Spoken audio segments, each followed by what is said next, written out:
the Resource Scholars Online and On-Air Show, broadcasting intelligent and spirited talk with James Posey.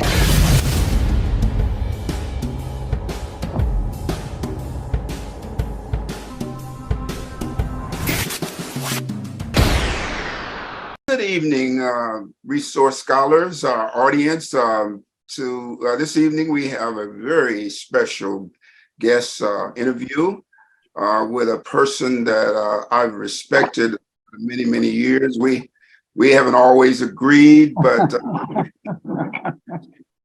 she's chuckling. But really, I'm sort of fascinated with this person that we're interviewing because she has some wisdom and some things I think our entire community needs to know. And I'm really kind of gratified that she agreed to this interview this evening because we're in a very troubled time. And, I envisioned this Council of the Elders to really embody people like our guests tonight to talk about how do we bridge a lot of the issues and concerns we have in our community. But before we do that, I just would like to take a minute to ask Kathleen Sadaat to kind of introduce herself, talk about a little bit about her history and why she actually really decided she would let us do this interview this evening. Can you talk a little bit to that, Kathleen? Tell us a little bit about who you are, that kind of thing.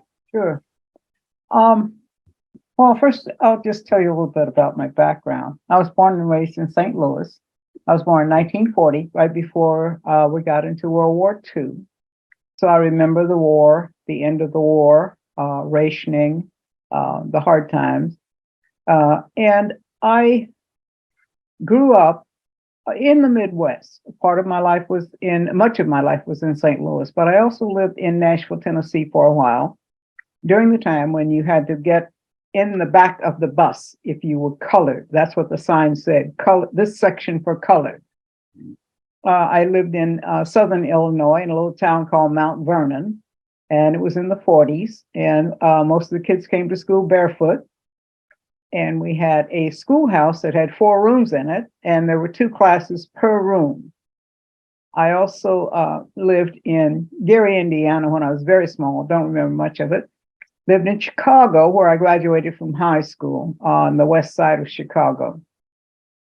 And most of my life, my interests have been in learning new things, just learning about myself, about the world, about people, about how they thought, what made people do things, and how to get along better. I've been angry a lot of my life at mistreatment of myself and other people based on various aspects of their personality or their being. So the reason I wanted to do the show is I'm old. I'm a piece of history. Okay. I want to give that. I don't leave here without sharing some of that. Okay. I don't think I know everything. I know something. I also know that I did not grow up in the world that young people are growing up in now. So I can't truly understand and appreciate that world in the way that they do. However, I do know that I bring lessons that are basically history, which you have to look at in order to understand some of why you are where you are right now. I'm talking about Black people now. We've come a long, long way. My grandmother's mother was a slave. She was emancipated in Missouri. And out of that, she had several children. My grandmother was one. My grandmother had 7 children. Out of that, my dad, her youngest son, had 4 children. And the progression in terms of just being able to move forward a little bit at a time, for me, has been phenomenal. What I think about a lot is I held my grandmother's hand. She lived until I was 30-some years old. She held her mother's hand, and her mother was a slave. So it's not that long ago, in some ways, when you look at it, that we are very close to the history we talk about. And we need to understand that history. and understand what it took for us to get here. It didn't take just anger. It took a lot more. Yeah, absolutely. Absolutely. I'm just going to kind of go off what you just say and this history. Do you feel, I mean, today, you know, one of the things that you and I kind of talked about is about the disconnect between the younger generation and the older people. I'm kind of from your generation too, maybe a few years back. What do you think is causing this disconnect? And we as older people, how can we bridge that? Explain that to me. I don't know the answer. I do know that we need to look at how to build structures so that we preserve some of the connection. When I grew up, people lived in the same house for 50 years. They had friends. When my dad died, he had friends that he'd had all of his life, from grade school, from high school.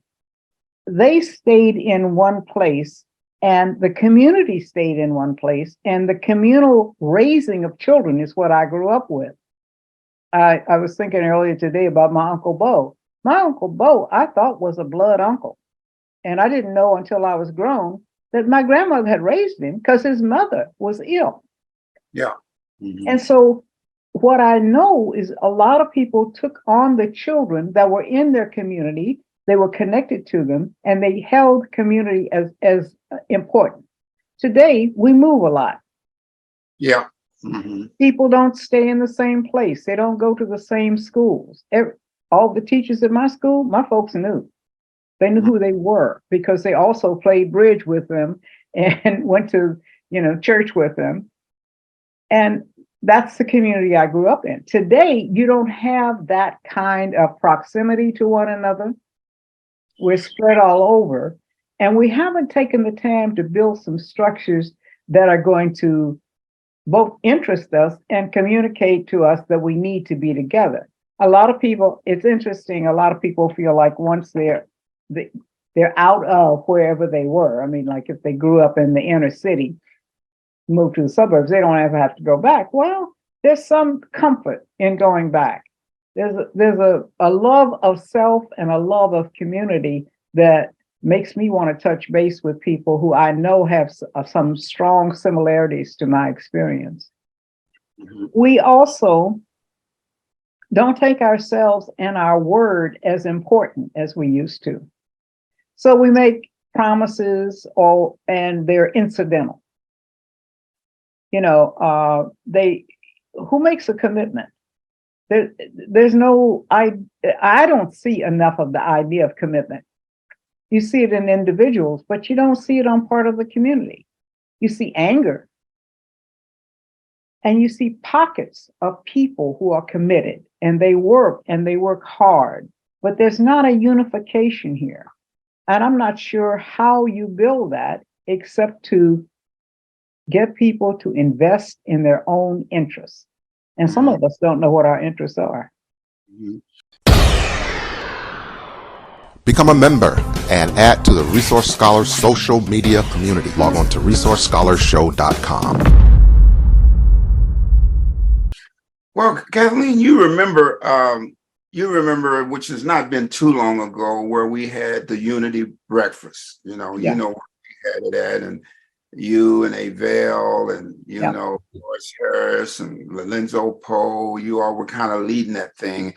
And sometimes I would go, we'd have speakers and have sponsors and so forth. But at some point, we were able to vet some of our issues. People were able to express themselves to a broader group. There was some connectivity. And I got a sense that we were trying to act as a family in that thing, even though it wasn't perfect. But we've gotten completely away from anything like that. Do you agree or disagree? I agree. But I think it has to do with not being really clear on why we come together. Okay. Mm-hmm. Do we come together because we're Black? Or do we come together because we're Black and we want to change that? Are we coming together because we only want to change things for Black folks? Or are we coming together because we want to change the world? Do we want to change it with people of color? Yeah. Why do we come in the same room and sit down and eat together and talk together about our issues, what are our reasons for it? What are the goals that we set for ourselves? And sometimes those goals are not very clear. They're not actionable. Again, we're back to commitment. So we have an organization and people say, yeah, I'll do this and I'll do that. And they don't do it. Yeah, you're 100. Let me give you a quick example, and we probably could spend the rest of this conversation talking about this. Yeah, there's an organization now called AVT. That's Urbana Vision Trust, and they have a vision for Northeast Portland and bringing people back to the community and trying to restore some of the things that happened there, gentrification and that kind of thing. A laudable, really a real, I think, appreciative idea of trying to restore stuff that had happened during that period of time. On the other side of that, you have some people who believe that the progress that we need to adapt is the progress of how projects and resources come back to our community. For example, we have that I-5 corridor project, which proposes a big expansion, many more jobs, of new business, and et cetera, et cetera. Those two factions are at odds right now. And, and really there's strong personalities on both sides. But ultimately, if they keep fighting, then the people in the middle win, the people who are trying to deny both of these factors. And so I've been wrestling in my brain. I don't have the gravitas to really bring these two groups together. And it just hurts my heart because we've seen this movie before. We've seen when we fight, what's that African proverb is that when the elephants Russell. When two elephants fight, the grass suffers. The grass, yeah, that So that's really the kind of phenomenon that I was hoping our elders, persons like yourself, have been around this horn, have seen this before, could give some idea. How do we bridge these kind of things in our community? Well, first of all, you have to be willing to. And I think, second of all, you have to understand that because you think something is right doesn't mean that everybody else should. Okay. And if we have to do everything at all at the same time, we need a whole lot of people doing a whole lot of different things. Mm-hmm. Mm-hmm. There is no reason why one can't support the other visibly, in the paper, any kind of tactics or strategies they need to help develop. There's no reason why those two groups shouldn't support one another. What are the reasons for being at odds? They haven't decided not to be. I like that. When we went to, I was on the board at Oregon State University many, many years ago.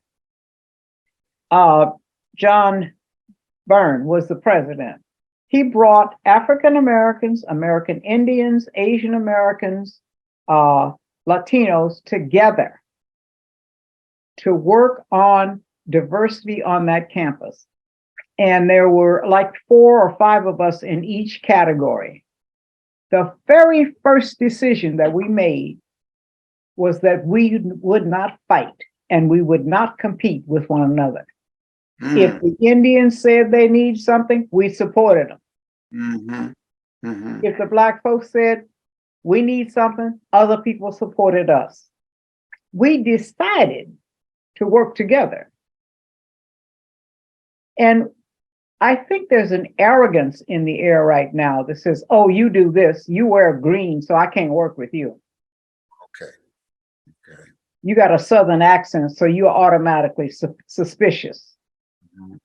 Or I don't like the way you wear your hair. We start from someplace that has nothing to do with our continued survival, our existence, our children's growth and development. And we start with stuff that draw lines between us. And we've learned it well. And we do it well. Somebody has to decide, well, no, we're not going to do this. Mm-hmm. We worked all those I know I was on that board for 10 or 12 years. We never fell out. We never did because we decided we were not going to. We talked through what differences were. We came to, the point is to agree as opposed to being right or being first. Wow, that's interesting. Well, Kathleen, some people think that this is by design. Folk who really want to see us separated and divided are choosing our leaders, choosing the agendas, choosing the narrative. And really, when they see that we're divided, then they can rush in and capture all the goodies and really leave us where we started out. And it really fits their narrative, their perception of who we are as a broken people, et cetera, et cetera. How do you feel about that? I think it, I stopped cussing in public, so ain't no little kids watching. You can go ahead and cuss it. You cuss, you can do what that. I think is it's a bunch of stuff. Okay. Nobody can separate me from you, James, unless I allow it. That's true. No one can come in and tell me that people that I care about and love, I should separate myself from. And when we give that as an explanation for our behavior, we are absolving ourselves of all responsibility for our own lives. Absolutely. When we say the white man's in charge of our community and our behavior, we're giving it up. We're giving power over to the very thing. We got it. Very essence of who we're trying to release ourselves from. You got it. We're saying we can't do nothing about this because y'all do this and y'all do that. We allow ourselves to be divided. Become a member and add to the Resource Scholars social media community. Log on to resourcescholarshow.com.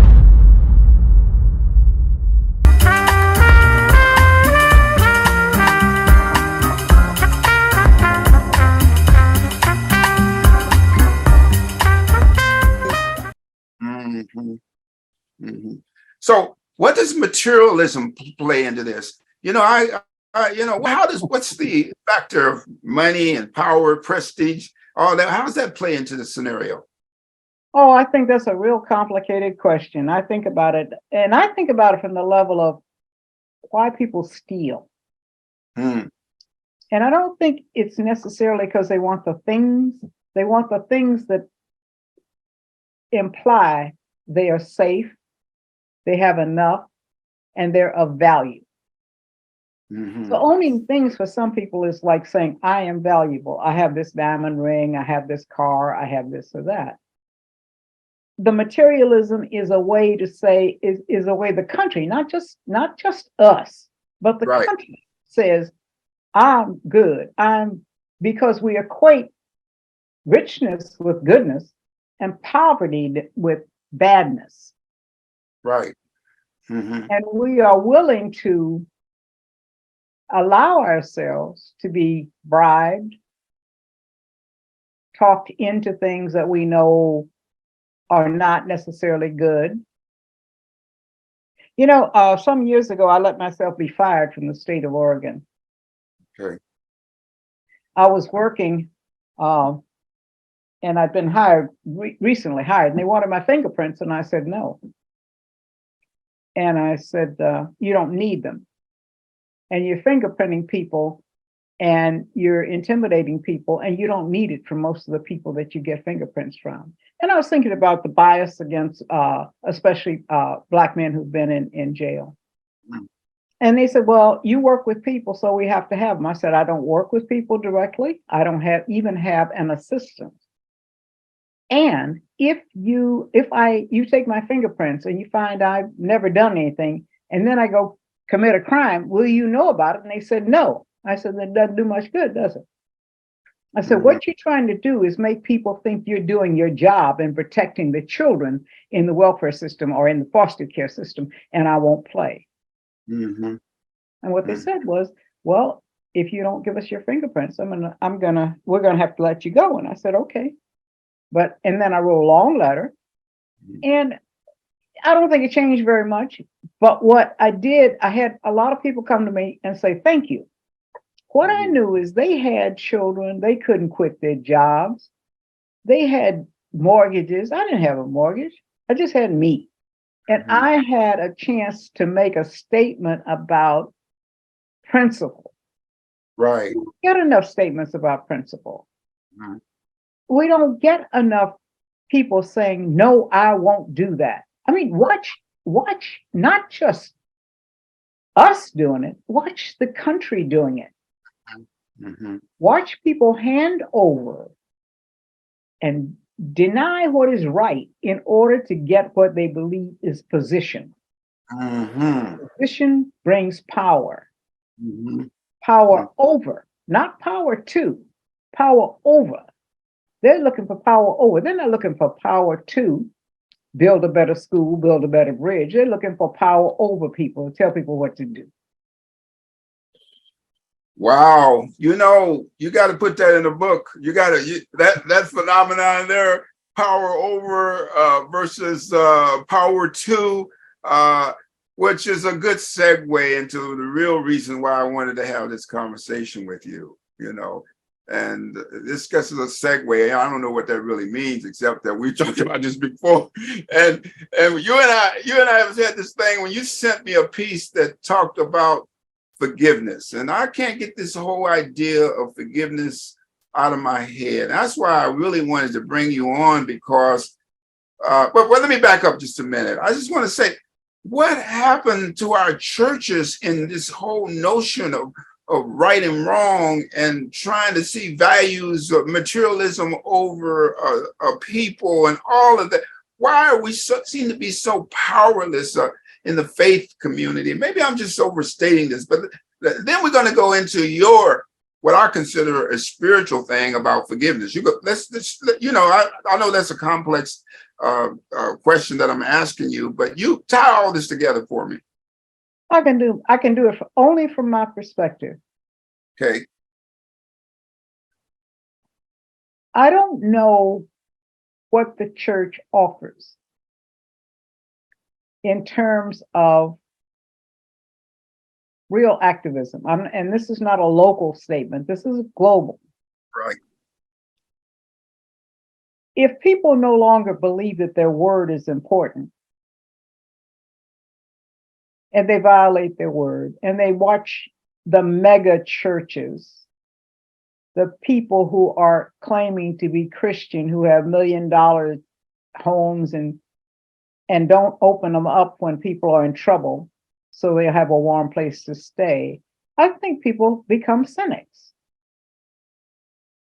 There are hardworking ministers, priests, rabbis, imams, all the religions you can think of. There are people who are actually involved in trying to help the people that come to their church or to their place of worship.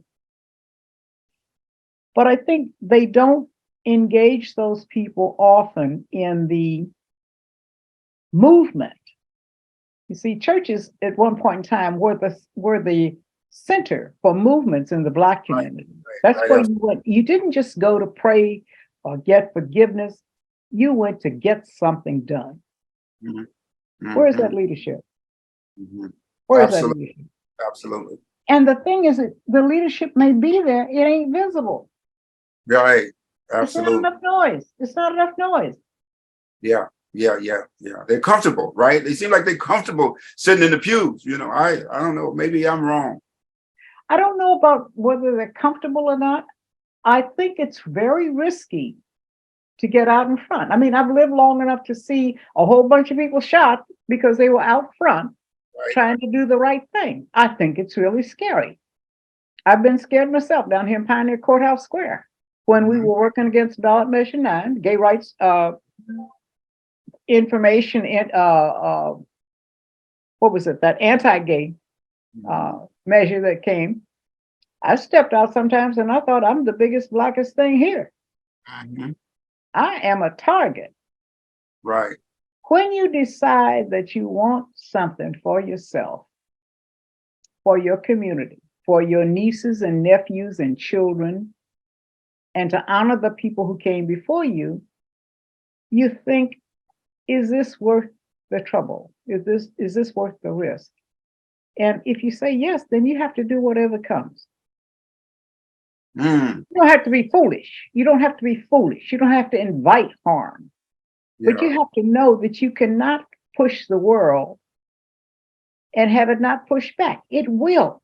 It will push back and it will hurt you. Right, right. And some of the people in the world that you thought would never hurt you will. But, I kind of envision King, Malcolm, these people said there is something worth dying for. There is something worth dying for. So they got on a path in which they were willing to give up their whole existence on the planet in order to make a better world. Do any of our young people see that when we do the Martin Luther King stuff and the history stuff? Is there any examples, modern day examples of people who are willing to die for the right to be a human being on the planet? I'm not sure, James. I certainly thought that and wondered about it, especially after the murder of Mr. Floyd. Mm-hmm. First of all, that was one of the most outrageous things I had ever seen. There was a conscious murder of a guy in front of God and everybody. Yeah. When I watched the lack of organization, there were lots of people who wanted to do something. I didn't see a vision presented for where we could go. I didn't see denouncement of the people who were hiding under our cloaks, destroying our property, saying they were anti-FA. I'm sorry, you can't show your face. I don't want to play with you because I have to show mine. Mm-hmm. I can't hide behind the mask. Mm-hmm. So I'm not sure where anybody's going to get the combination of anger, belief in people, courage, and the ability to draw people to a vision, because that's what's needed, and to point them in a direction that's attainable. Yeah. Yeah. Right. And of course, the ones who did that, they're no longer on the planet anymore. Yeah, right. And that's what I'm saying. It's a risk. The world pushes back. They push back. Yeah. So when you step out like that, you got to understand there's some consequences for that. Every action, there's a reaction type thing, right? Exactly. Become a member and add to the Resource Scholars social media community. Log on to resourcescholarshow.com. So tell me about this thing about forgiveness that just kind of got me all in a frazzle about, life and everything. Tell me about this forgiveness piece. There was a guy at Harvard University. His name was Chuck Willey. Black man. He was a professor at Harvard. He died last year. I think it was last year. And I heard him give a lecture about forgiveness and how in order to have a movement, you have to have it. And he talked about faith and trust. And he explained, and I understood immediately, the difference between the two, but that you need both. Faith is trust without evidence. Trust is built on evidence, whatever the experience has been. And I was growing up in St. Louis, and if you knew that somebody was a snitch, you could trust them to be a snitch, and you just didn't tell them anything. It didn't mean you couldn't be friends with them or work with them on something else. Oh my goodness. But they compartmentalize what the actions were, and they could accept you for where you are, and it was a practical survival mechanism. I had a friend who stole from people. Me too. And when I went to his house, I would say, "Here, Emmett, I want to hand you my money because I might drink too much tonight, but I'm gonna hand you and I'd hand it to him in front of people. Right. He couldn't steal from me Right. because Yeah. I gave him my money and he had to give it back. Right. So, So okay. it's about what you trust him to be, who he says he is and who you know he is. I didn't Right. stop being friends with him. I just was really careful. There were things I didn't do around him. I didn't let him do around me. Mhm. Gotcha. But Okay. I think when you're talking about a movement, you're talking about a lot of different personalities and characters. And if I've already made up my mind about you and it's negative, then it's hard for me to have the faith in you that I need in order to work with you to build the trust that we both need to keep moving forward. You cannot have a marriage, a relationship, a friendship, a partnership of any kind without forgiveness because we all mess up. Absolutely. And some people won't even accept an apology, and some people won't ever apologize. And they need to look at that. When I hurt you, and you're part of my relationship, we're friendship, I need to be able to acknowledge to you that I kind of violated the terms of that friendship by doing this mean thing to you, whether intentionally or unintentionally. And it's through the acknowledgement of that violation that I acknowledge that I'm human and that you're human, and that I care about you and that you care about me. That's all an apology does, but it's profound in terms of the forgiveness that can come from that and the moving forward and trust that is built on it. Mhm. In the earlier, when you say, well, we haven't always agreed, but we have always agreed that we respect one another. That's true. That's true. That's And, very. you know, why would I, if I, and I'm capable of intentionally being mean, I'm capable of it. Don't do it as much as I used to, but why would I not apologize to my brother, my sister, my friend, and hold that between us if we want our lives to be together some kind of way? So you can't have kids, you can't have friendships, you can't have anything without being willing to forgive and to be forgiven, to ask for forgiveness, to allow things to happen that will heal the wound, because it does create a wound when you injure somebody. And again, that's whether it's intentional or not. Mm-hmm. Mm-hmm. So, in the scenario you just gave, Kathleen, what happens if there's a repeat offender, when there's a repetition of the offense, et cetera, et cetera? What's your thoughts on that?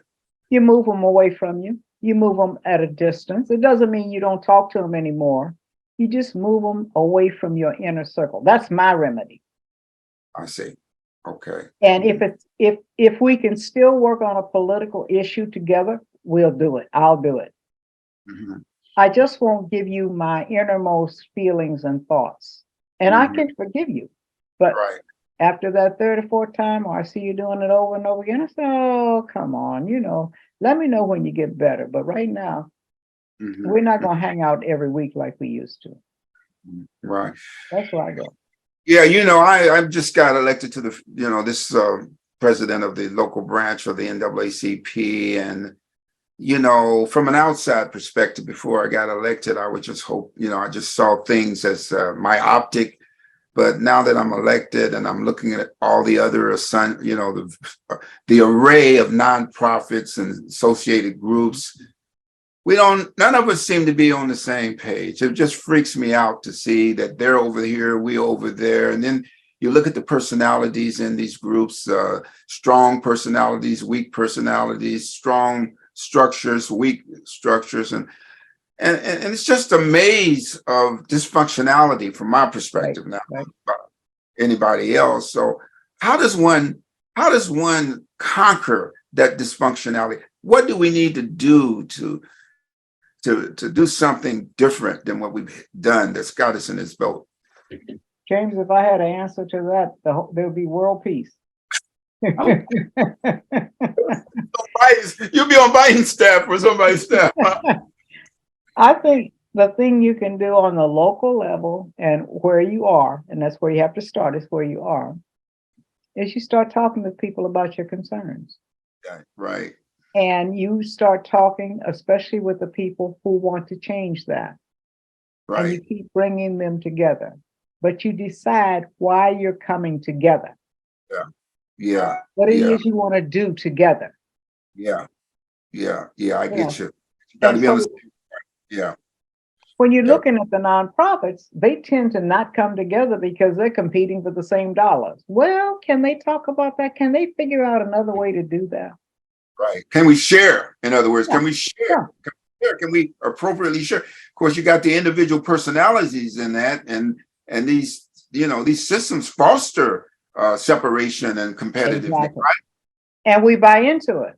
Right. Right. We buy into it, and well, I don't know. You've explained a lot, but I'm gonna keep searching, Kathleen, and as we go down this path of the Council of the Elders, you're a precious commodity as far as I'm concerned, and we're gonna be returning. You know what you do with a precious commodity? You keep returning to it, nibbling on it, bringing it back around. So, So if you had some advice for young people today and older people, you want to give one or two, pearls of wisdom that I can take from this meeting to share to our community. If you could wave a wand, what would you do? What is your advice going forward? Well, to some of the young people, I'll tell you what I told my younger brother, because I was the oldest of four, and I used to be the boss of them, basically. And we got grown, and I told him to do something. He said, well, you think that you can tell me what to do? I said, I can. Your problem is you think you have to do it. So the young people are afraid, I think, that the old people are going to say, you need to do this and you need to do that. And I think the young people need to say, I'll take that under consideration, but I need to talk to somebody else about this, or that won't work in this context. Right. There's wisdom here. There's a tendency for us to say, you need to do this, you need to do that. Listen, take what you need, but listen. That's what I would say to the young people. Ask the questions, ask hard questions. For the future, I think the more we can be together in some place that not only celebrates us, but helps give us direction. Can we put 6 things up on the board that most of us are planning to work on, and then have some mechanisms whereby to work on that? I mean, if you had an annual conference of, all the Black people in Oregon, all the people of color, and you split them up, and they came back and they had an agenda and they had 4 issues on it, or 5. Could we all agree to work on those things? And if so, what are the structures that we need to do that work? That builds unity. Yeah. Meanwhile, we are fighting almost as individuals against the right. Oh, wow. That's so true. They're united and we're divided, right? You got it.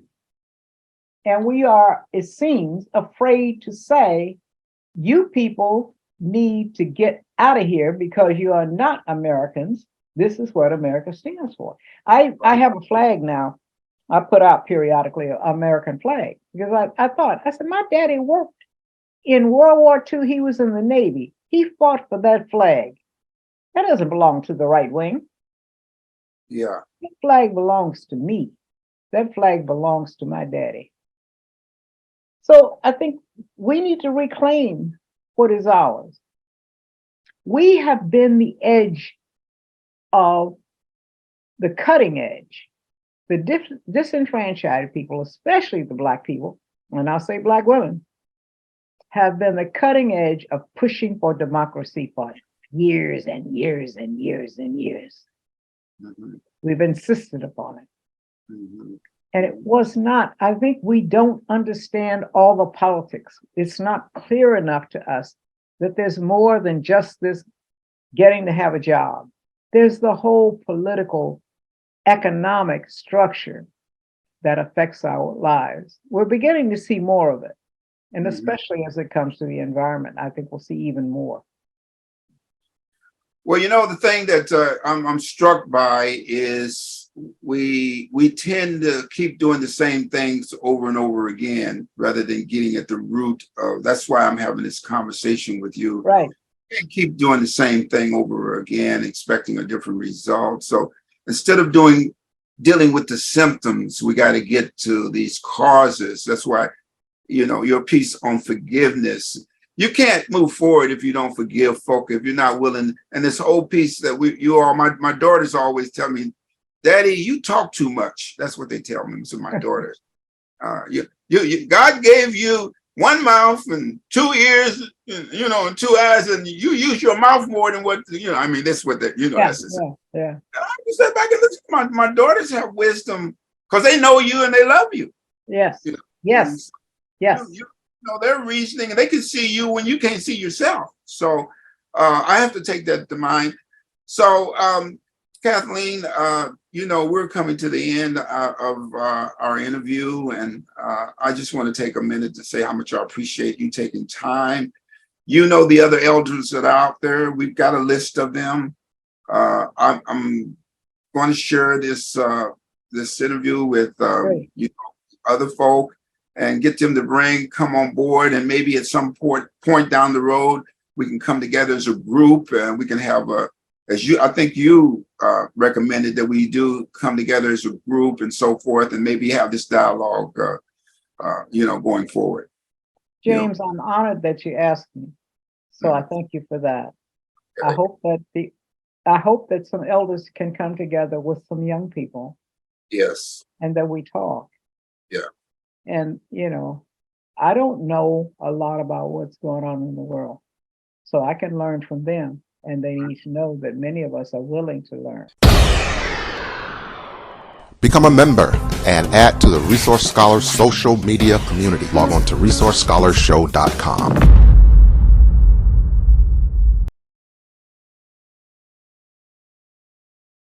I don't even like to talk avatar, all that other stuff. That means you're on the way out. I don't even like this. But anyway, go ahead, Kathleen. You can talk to you. I can tell you what I think today I might want it to be. Eleanor Roosevelt said, life is an adventure or nothing at all. And that's how I see my life, and that's how I've seen it. An adventure, a chance to know something and do something new, a chance to be scared of learning, but learning anyway. So we're going to have to bring you back because we haven't touched on your music ability and, how you publish. We could probably spend another whole session talking about your hidden skills and, the stuff that you do on the side, just for kicks. So maybe we'll do that at another time. Well, maybe. Okay. Okay. All right. All right. Thank you so much. I appreciate it. And thank you, Opio. Thank you very much. All righty. Thank you again. Become a member and add to the Resource Scholars social media community. Log on to resourcescholarshow.com. Mopreme Shakur is our special guest on the show. Pac was a movie star before he was a recording artist. Yeah. Juice was first. Yeah. And then we started going heavy into music because Pac didn't have a deal. And Shock was telling us, man, always know your worth. On resourcescholarshow.com.